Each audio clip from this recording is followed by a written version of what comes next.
We're in Book of Numbers to talk about mainly the permissive will of God. Just a little bit about that.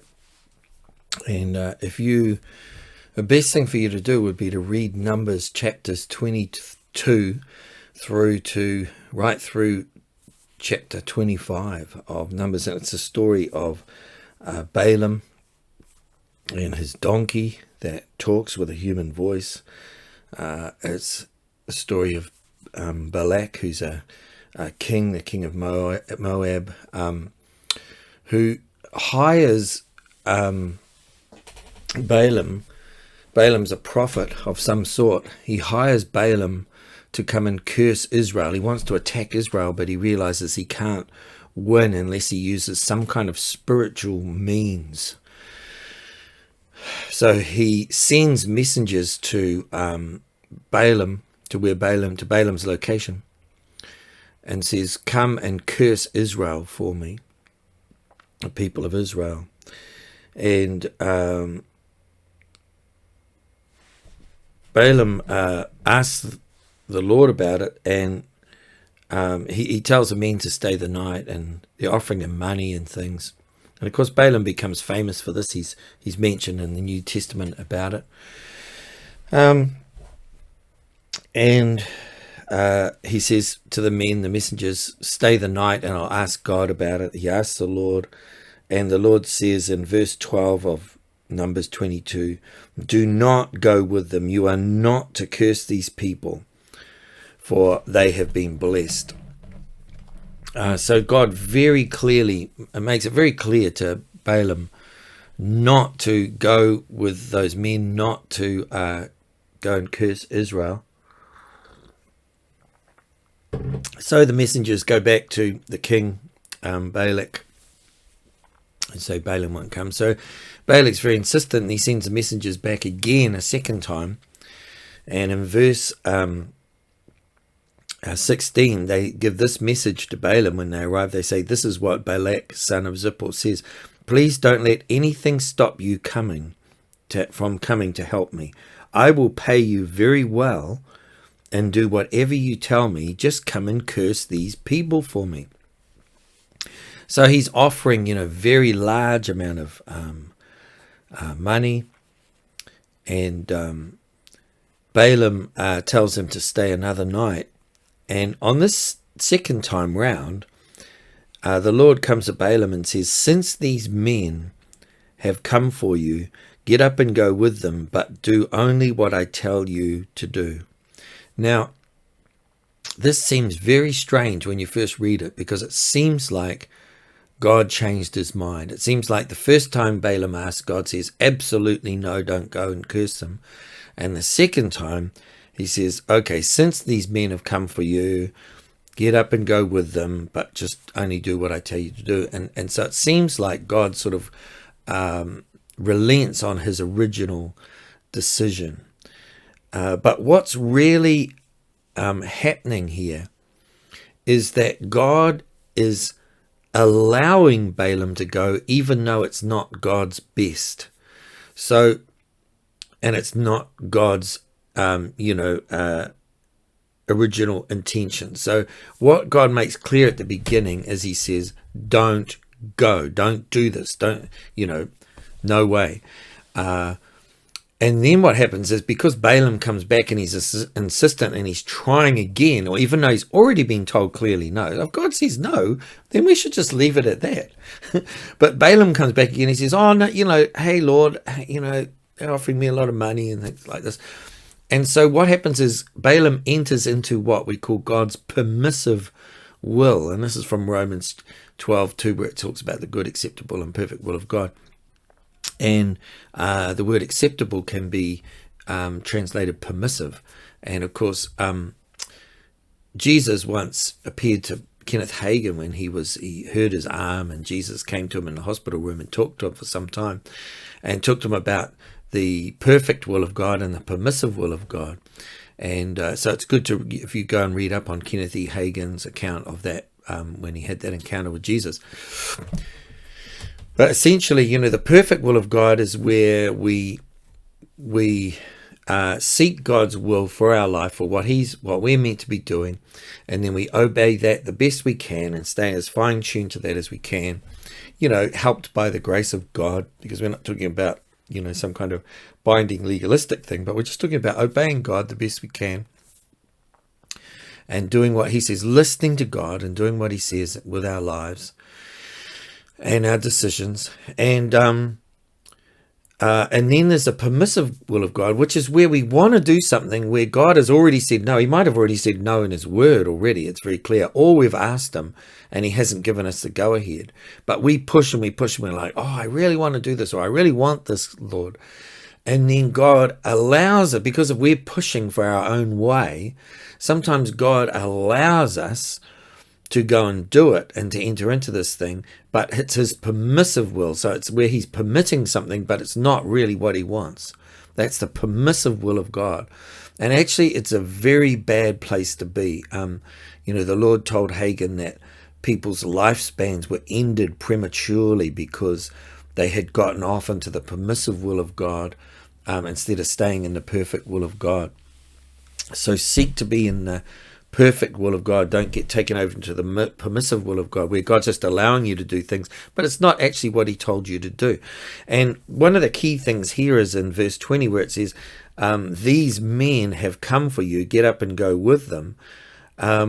It's people that usually will take you off into the permissive will of God and out of the perfect will of God.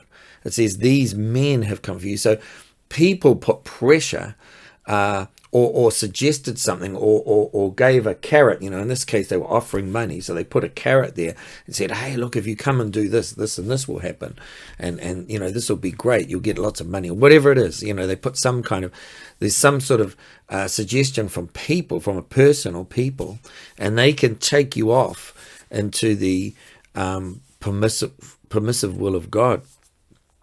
So be aware of that there's certain people that can come into your life and take you out of the will of God if you listen to them and they're not giving you God's counsel on things, or they're trying to get you into something that's not really what God would have you do. So that's the permissive will of God, and that's the main thing that I wanted to mention here. The other thing in these chapters, I really suggest you read through them, is in chapter 25, where really this is where you talk about people. Somebody's called it the prohibitive will of God, which is God, where God absolutely forbids something, and yet people still go and do it. And what happens is, every time Balaam goes to curse Israel, he tries 3 times. All he can do is bless them. He can't curse them, he can only bless them. So Balak gives up, and Balaam goes home, and Balak goes home. But what happens is a new strategy happens where the women from the Moabite people, where Balak is king of, they go into the Israelite camp. And the men of Israel start having relations with these women who worship the gods of Moab. And so they went and joined in them with their sacrifices to the gods of Moab. They worshipped Baal of Peor. And it says in Numbers 25:3 that this caused the Lord's anger to blaze against his people. Now, in the Old Testament, the Israelites were forbidden to marry foreign women who worshipped foreign gods. And that was because usually when they married these foreign women who worshipped foreign gods, they would start worshipping their gods instead of the God of Israel. And it's the same today, that the Bible is very clear that Christian people should only marry, when they marry someone else, they should only marry a Christian. It says, don't be unequally yoked. And as part of that picture, people should really only marry a Christian too who is on the same page as them, really, because if you marry somebody, you're this type of Christian, but then you marry someone else that's this type of Christian, you need to have a bit of a think about what I mean there. But hopefully you understand. You can be on 2 different pages completely. There could be one person could be Pentecostal, charismatic, all this kind of thing, and maybe the other person's very traditional, non-charismatic, completely different end of the spectrum or something, or even different belief systems about very important core salvation issues, things like that. So that comes into it too. But anyway, back to this. So it says in verse 4 that the Lord tells Moses to seize the ringleaders. With sin, there's always ringleaders. There's people who are leading in it and trying to lead people down the wrong track. And he says, execute them before the Lord in broad daylight, so his fierce anger will turn away from the people of Israel. So this is very serious when it gets to this point, because now they're actually issuing in capital punishment. They're going to execute these people. And then as this is happening, this is in broad daylight, this says. Now notice that phrase, broad daylight. As this is happening, it says, verse 6, just then, this is in Numbers 25, just then one of the Israelite men brought a Midianite woman into his tent right before the eyes of Moses and all the people, as everyone was weeping at the entrance of the tabernacle. So there was some repentance going on amongst the people, but right there in broad daylight, this man brings a Midianite woman into his tent right in front of everyone in broad daylight. And then it says that Phinehas goes and puts a spear through both of them in the man's tent, and it says in verse 8 and 9, so the plague against the Israelites was stopped, but not before 24,000 people had died. So a plague was released in judgment because of the Israelite men having relations with the Moabite women. And notice this situation here, that where the plague was happening, it was where sin happened in broad daylight. Now, sin tends to be normally more practiced in darkness, hidden. People try and hide their sin and hide things that are, that are evil or wrong or, offensive to God and so on. But in this situation, the sin has come out of the darkness and it's happening in broad daylight. And then a plague is released. Now, of course, this is quite relevant to the modern day because we have a plague globally on the earth right now. So far, 3.85 million people have died from it. It's percentage-wise, it's about 2 in every 100 people who catch it die. And then there's all the hospitalizations, and then there's long COVID and other complications and so on. But as far as fatalities are concerned, 2 out of every 100 people die. Now that's, you may say, well, that's only 2%, but actually that still becomes quite serious once that comes into a nation, a city, a community, a place, whatever. And many people around the world already know this. If you talk to people around the world, we're in New Zealand, we don't really have it here much at the moment, but you talk to people globally, many people have been affected by it in some way or another. They know somebody who's died, either close to them or maybe not so close, but or they've had it themselves, on etc. etc.